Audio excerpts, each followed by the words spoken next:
Памяти нашего брата, Расула Агаева, ценой жизни спасшего ингушских братьев. Расул Агаев, чеченец из Шали, который, услышав о творимом в отношении ингушей геноциде осенью 1992 года, с группой товарищей прибыл для помощи. Ценой собственной жизни, прикрыв грудью гранату, спас десятки человек на площади перед райкомом города Назрань.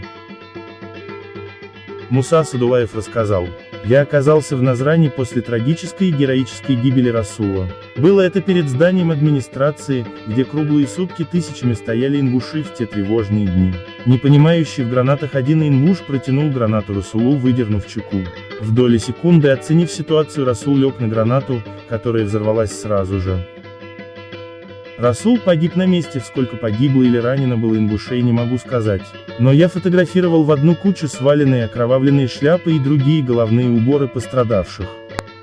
Если Расул не прикрыл бы собой гранату, жертвуя своей жизнью, погибших и раненых оказалось бы намного больше».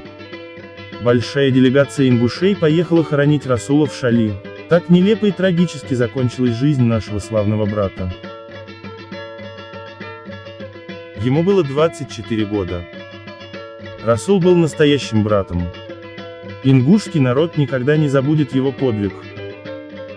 Да примет Аллах его мученическую смерть.